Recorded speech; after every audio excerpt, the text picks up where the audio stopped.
coordinate geometry beta. In this question we have to find out the ratio. A line segment is given PQ, coordinate of P is 1 comma minus 5 and coordinate of Q is minus 4 comma 5. A line x-axis divide this line segment.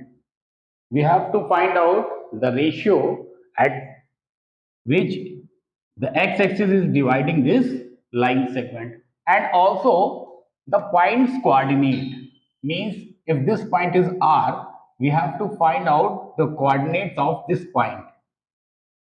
First of all, let me tell you, अगर कोई line segment किसी दूसरी line segment को x axis पे intersect कर रही है, तो आप जानते हैं बेटा x एक्सिस पे y इज इक्वल टू 0 होता है.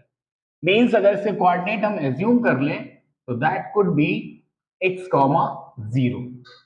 ठीक है. अब हमें क्या निकालना है? रेशियो निकालना है. PR is to RQ. Generally क्या होता है बेटा, हम ratio M1 is to M2 लेकर चलते हैं. ठीक है. यहां पर हम ratio M1 is to M2 की जगह आप K इज टू 1 भी ले सकते हैं. ठीक है. तो PR को हमने K एज्यूम कर लिया और RQ को हमने 1 एज्यूम कर लिया. सेक्शन फॉर्मूला आप जानते हैं क्या होता है बेटा, x is equal to M1 x2 plus M2 x1 upon M1 plus M2, यही होता है. और y is equal to M1 y2 plus M2 y1 upon M1 plus M2.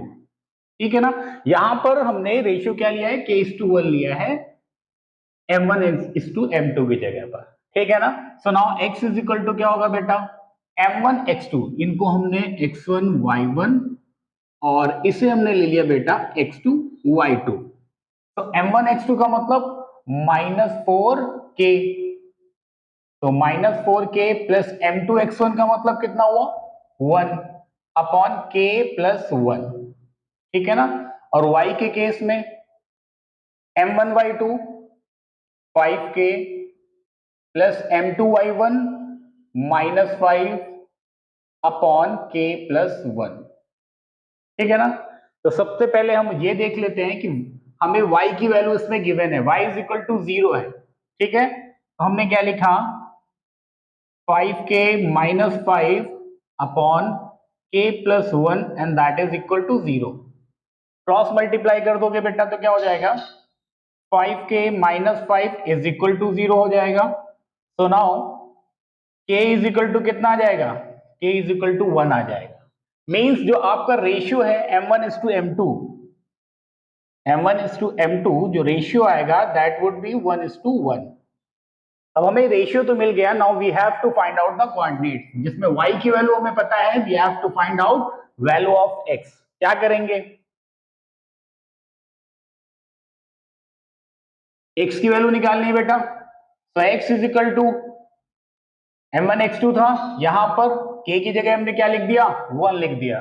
तो -4 इंटू 1 प्लस 1 अपॉन 1 प्लस 1. आप देख पा रहे हैं ना, x इज इक्वल टू ये वैल्यू हमने ऑलरेडी फाइंड आउट कर ली थी. यहां पर सिंपली हमने क्या किया, k की वैल्यू डाल दी है, k इज टू 1. यहां पर रेशियो 1 इज टू 1 का है, तो k इज इक्वल टू 1 डाल दिया, तो जहां पर k है वहां पर 1 आ गया.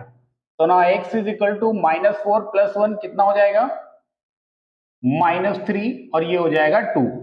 तो the coordinates would be, r के कोऑर्डिनेट्स क्या होंगे, -3/2,